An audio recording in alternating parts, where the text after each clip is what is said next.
Hey, we're up. Trish, where did you get that name from? Why did you pull that name out of your hat this morning? He played left field for the Yankees when they came to Candlestick Park for the World Series in 1962. Old Tommy Trish. But yet it was Bill Mazeroski.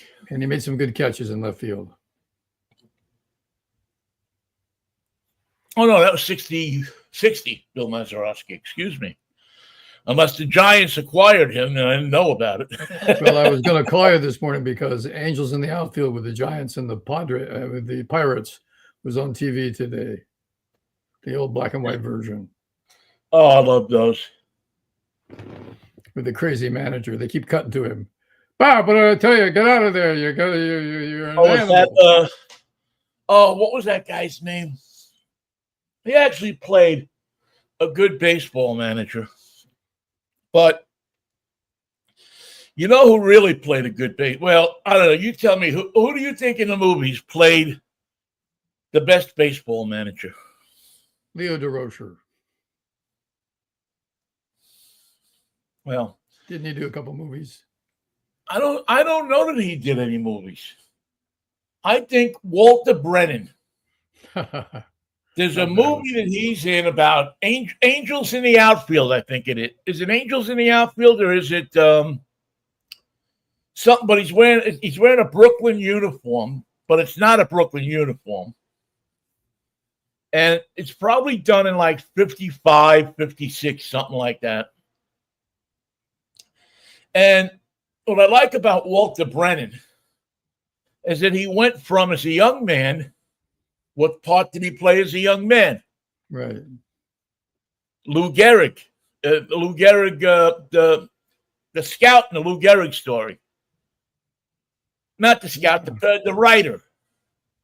The one that followed him all the way through. Yeah, the one that followed him all the way through. He was the only one that knew. And then he's, I think he doesn't he in the booth when Gehrig gets his, I don't know, 3,100 and something game, grab Dan Duryea, who's sitting there as the radio announcer, and start throwing him around and mess up his hair. Didn't I tell you? Didn't I tell you? Didn't I tell you? Pepino, get in here.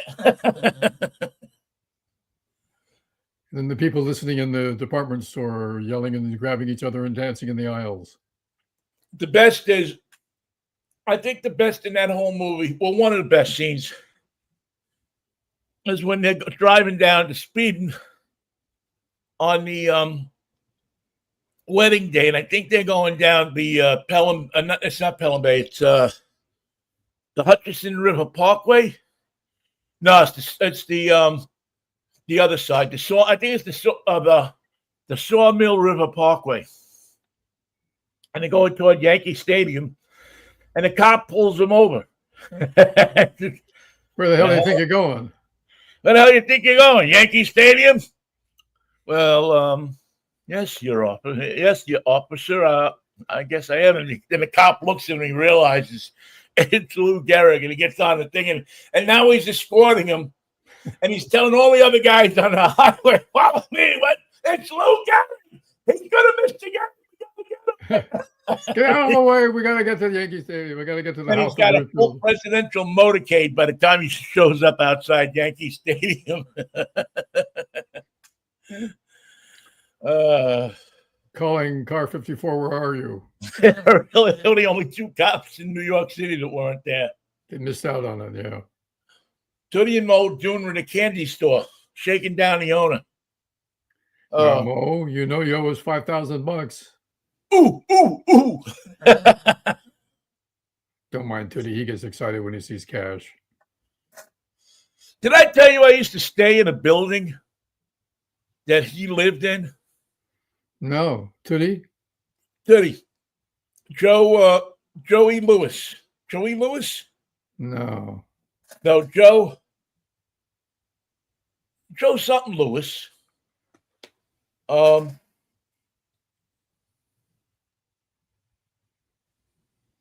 hell was his name? Joe E. I thought it was Joe E. Lewis, but yeah, he lived in a. This was years ago. It was the second time I went to California with my brother. We were staying. This friend of ours lived in Hollywood, and he said, "Oh yeah, stay in my apartment building. It's just off the strip." Joe E. Ross. Joey Ross, thank you, Joey Ross. Joey Lewis was the post time. Anyway, that's who Sinatra played in the movie. That's who Sinatra played in the movie where he played Joey Lewis. Makes no sense, but we lived in this building or stayed in this building. Not at the time, it was West Hollywood. It had a nice pool and nice place. It was not too far from what was it? Hollywood Boulevard in San Vicente, which now is like the capital of the gay neighborhood, but wasn't so much back then. I mean, half of Hollywood lived there, but half of Hollywood was gay. They just didn't, Nobody knew. What are you going to do? I think so. Anyway, there was this apartment building, and lo and behold, one day I'm walking down to the pool because at that time every building had a pool. Sure. So I'm walking down to the pool. It's that typical California building where there's the apartments are in back, and then there's a walkway, and that's outside, and there's a pool. You can look down on the pool, and I see this guy. Hear this guy as I'm walking on out of the pool going, ooh, ooh, ooh. No. No. Like, what the fuck? What's going on? And, immediately pops in my head. And then I'm walking a little further, I hear him go get, ooh, ooh, ooh. And he's standing by himself by the pool just going, ooh, ooh, ooh. No, he's talking to people. But when he would talk to them, he'd go, ooh, ooh, ooh. And it was Joey Ross. Of course it was. And of course, I walked up to him. I was probably one of the first stars that I saw in Hollywood. On a day, I should say a week, where we saw a plethora of stars. It was our most amazing. Huh? They were all in town. It was our most amazing star week. Not being in the star business. Right. You and I retired from the star business, whether they be sports stars or movie stars or Starsy stars or astronauts. Long overdue, but we finally did retire. I finally did retire. But before I got into the star business, I just used to go walking around to Hollywood and see if I could see a star, see what one looked like, see him up close. And he was one of the first. The first star I ever met was Ed Kranepool. Wow. But Joey, this was 60. This was 70. 72, 73, something like that. Funny, you were in California. I was in New York. Yeah, maybe a little bit later. And we weren't staying in California. We would just go out there for the summer. When we would go out there. We did a road trip every year, 2 road trips most years, from New York to California from 72 so I moved out there. And who did you do the summer with? My brother. So that was, and then later we got a little bit more money. We used to drive Acon cars. Yeah. You remember Acon? Drive a car. Yep. Call up the guy in New York City. He was on 43rd Street or 46th Street, something like that. Lester was his name. Where are you going? Baltimore, where are you going? Lester. But he got to like us so much that he would call us. Hey, boys. And say, hey, I got a car that's got to go to Portland, Oregon. You interested? Yeah. We'll give you $300 and your expenses and fly you back. Or we'll have a car for you to drive back. You interested? And we'd always go, yeah. We took cars all over the country. It was great. It was great, just you want to do this gig. So anyway, how you doing? Pretty good, thank you. Good. I can't complain, although I'm going to complain about this so-called summit meeting we're having today. Fucking crumbs. Crumbs. Yeah.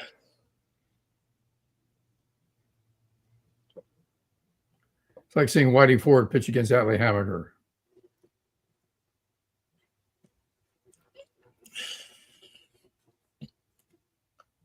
It's well, listen, Michael, what constitutes a win for you for Trump in this? If he comes back without making anything worse, which he can't possibly do. So if he gets a ceasefire, if he walks at it, because on paper or in reality? In reality, the Russians stop bombing Ukraine. Ukraine stops bombing Russia. If he does that and he puts a 30 or 45 or 60 day ceasefire, it just gives Putin time to move his troops. Yeah, very true. Very true. So if he does that, does it move the needle for you? Does it say, well, he may be an idiot, but at least he got this done? No, you don't cut more rope for an idiot. Yeah. See, I'm kind of in the same. I'm kind of in the same thing because he basically has the capital of our country looking like Moscow. Worse than Moscow. I don't think there's many places in Moscow where they're just dragging people off the street. Yeah. What else is the secret police going to do?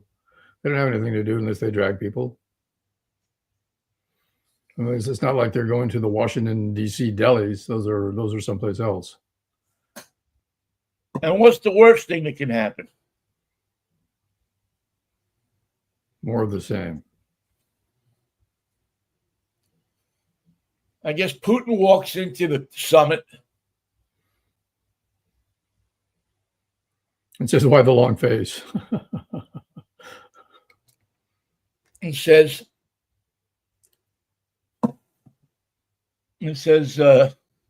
"Sorry about this, there. Sorry about this, Donald." It's just not a good time for me. Pulls out a gun and shoots him. It's a good start. Says, we're taking over your country. Starting with Alaska. We're taking it back. Here's an envelope with a check for, what did we pay for it? $17 million? It's $17 million back. Don't spend it all in one place. Don't spend it at the Moscow Trump Tower. Yeah, look,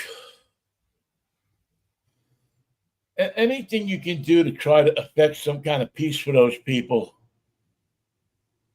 But is the last thing on his mind is the Ukrainians. Last thing. Yeah, I don't trust anybody sitting at that table. How can you have a war and not have the people involved in the war at the table for peace? Well, that's it. Now, if he announces right after the meeting, okay, we're gonna stay here. We called Zelensky. Call for catering. We're gonna get some sandwiches, some sodas, a couple of beers. We're gonna sit outside because the weather's nice. Mosquitoes are a little tough this time of year. We're gonna wait for Zelensky to show up, and we got a deal. And as soon as he gets here, we're gonna go back in the room, And he's got a nice little placard with a nice little flag, Ukrainian flag there. And we're going to include him in what we figured out.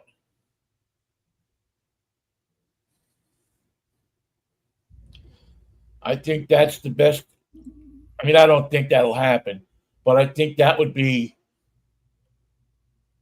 or that they said in another meeting. Why are they afraid of Zelensky meeting Putin? I think because Zelensky and Putin tried to kill Zelensky, if you remember, tried to kill he and his family right at the beginning of the war. Yeah. It was their plan. And he hasn't forgotten that, nor should he. And the end result is Zelensky's alive, no thanks to Putin. Why should he accept the terms that he can't live with? I don't think he should.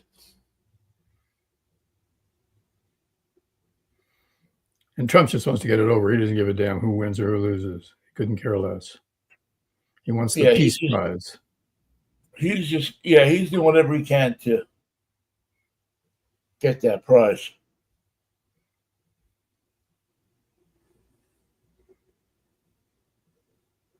There's nothing.